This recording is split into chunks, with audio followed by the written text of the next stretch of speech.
from Los Angeles. I'm Jenny Tapp here with Skip Bayless and Shannon Sharp. It is great to see your faces. How are we doing today? I'm doing great. I'm refreshed. I'm revived. I got new material. Skip Bayless, you in trouble, bro. You in trouble. You know, it's funny. I was just thinking how I am so rested right now. I'm reinvigorated. I'm rejuvenated. I wouldn't want to have to deal with me today. I think you're the one who's in trouble. Ooh, I think you were reinvigorated like old Goat James. Oh, the old like man? Old Goat James. You see him last night, Skip? The old goat. Don't do that. Don't do that, Skip. Don't. Goat James. He got a little rest as well. We actually do have to talk about what we saw last night. Let's talk about that game. The Lakers led by as many as 35 points on their way to a 117-91 victory over the Warriors last night. LeBron had 19 points, sat the whole fourth quarter. LA is now 3-4 since Anthony Davis went out with a calf injury 2 weeks ago. And in that stretch, LeBron has averaged 25 points, 8 rebounds, and 7 assists. So Shannon, has LeBron helped or hurt his MVP case in AD's absence here?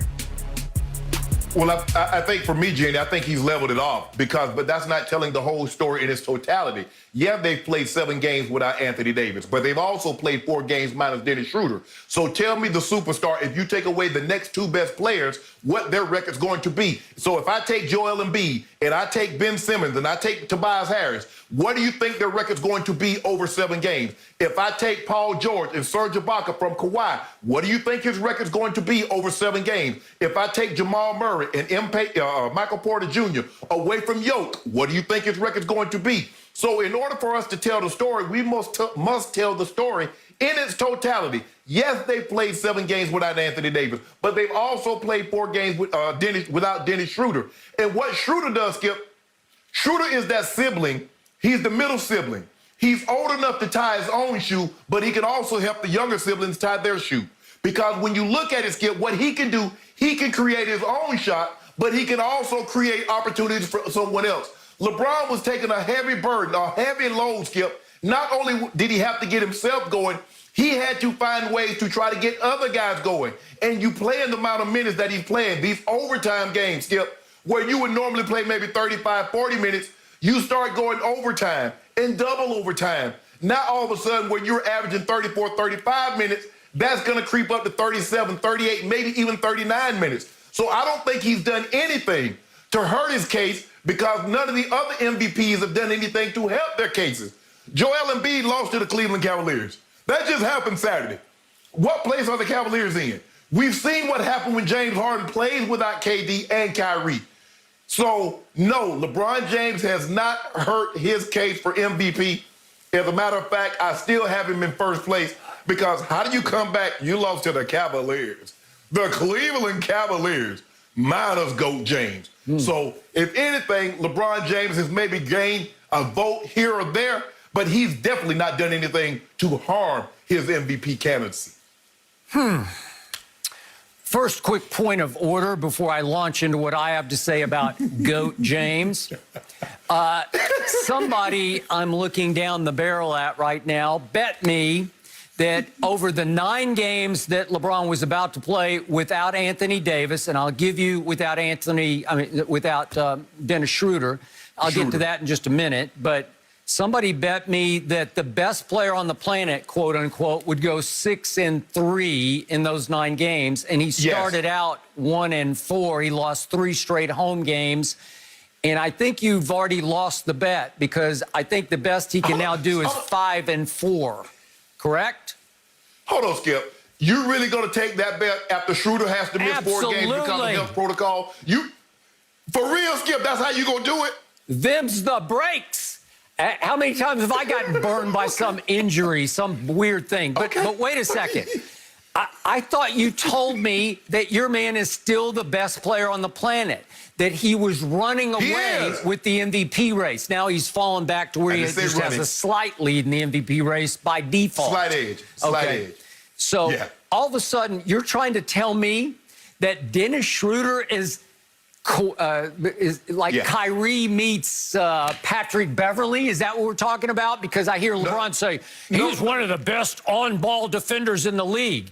Couldn't fool me. Yes. I give you, he's pretty good, but he's made no all-defense teams so far in his career. No.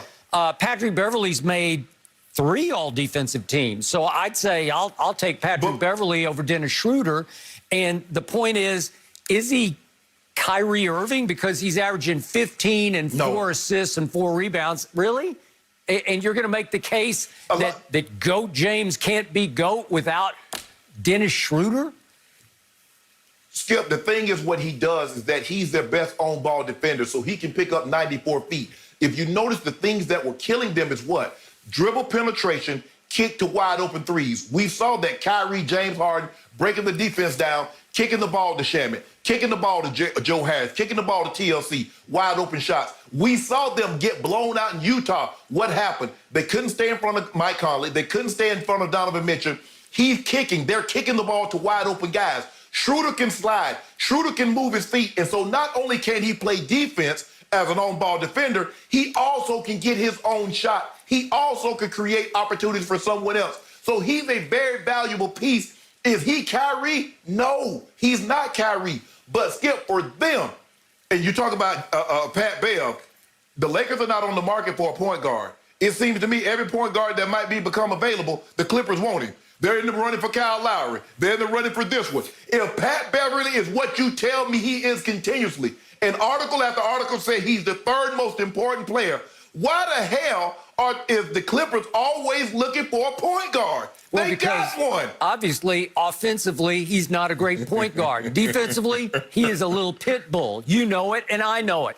I'll take Pat Bev even at an advanced age over Dennis Schroeder defensively any day or any night. But as a total player, would you take Patrick Beverly as a total player over Dennis Schroeder? Because you have to play both sides. That's the thing I love about basketball. You just can't snowbird on one end and light somebody up on the other end. At some point in time, you're going to have to buckle down on both ends. So as a player, would you take Dennis Schroeder or Patrick Beverly as we sit here today? Okay, I'll give you that. I would give a slight edge to a younger Dennis Schroeder. I like his electricity. I like his quickness. Yes. He's not a pure point guard, obviously. He's really a 2-guard. LeBron is the point guard. So I will give you that you miss him a little, but don't give me LeBron's the best player on the planet and then say, oh, my God, he can't do it without Dennis Schroeder and AD. What about KCP? What about THT? What about the other Morris, Markieff? We can just go to, what about Kyle Kuzma? He's becoming a semi-star at least, right? You're loaded. You got a deep basketball team, and you lose 3 games in a row at home because LeBron stinks it up, and you're telling me he's still the MVP? Yeah, but let me ask you a question, Skip. You didn't answer my question. If I take Ben Simmons and Tobias Harris away from Ben Simmons from Joel Embiid for 7 games, are they going 6-1, 5-2? I didn't say Joel Embiid's the best player on the planet. You said LeBron is. Well, no. It doesn't matter. We're talking about MVP candidacy, correct? Right now, that's what we're saying. So I'm taking, if you take the 3 or 4 MVP candidates and you take away the 2nd and 3rd best options on those teams, what do you think their record's going to be if they play comparable competition? The truth is, Joel Embiid has been so dominating, the record would be the same. Again, the Sixers aren't as deep as the Lakers are. Joel Embiid makes his free throws. LeBron James has plummeted to 69.4% from the free throw line. That is pathetic. You're disqualified from the MVP race if you can't even make 70% of your free throws. What do you bet me on his free throws? He's going to make, what, 80% this year? Right? And Shannon, he just went through maybe the coldest 3-point stretch of his career. He slightly came out of it last night, making 3 out of 5. 3 out of 5. Wow. I'm impressed. You saw that the one he from Bakersfield hit one from Bakersfield. Oh, okay. Well, I saw him miss point blanks. Listen to this 9-game stretch. This is 9 games. through the middle of February. He starts off with a 2 for 10. Then he goes 3 of 9, 1 of 4, 0 for 5, 1 of 4, 1 for 6, 1 of 8, and ends it with 2 of 10, and then 1 for 5 at Utah the other night. That is horrendously bad. He's shooting high-volume three-point shots, and he's crippling his team because I just gave you a 20% streak. You can't win games that way, and that's why. Let's look at the 2 games that they lost that were just horrendous. How about the Miami game? I'm going a week ago, Saturday night at home. And it comes down to LeBron, and he was 1 for 8 from 3. And what happened on the final possession? Usually the best player on the planet would say, I got this. And what did LeBron say? Here we go. They force a turnover. Here comes Caruso. Gives it to LeBron. Shoot it, LeBron. Shoot it. They double it. He gives it to Alex Caruso to take the game-winning shot. Then he criticizes Caruso for not stepping back and taking the 3 to win instead of just catching and shooting the 2 to tie.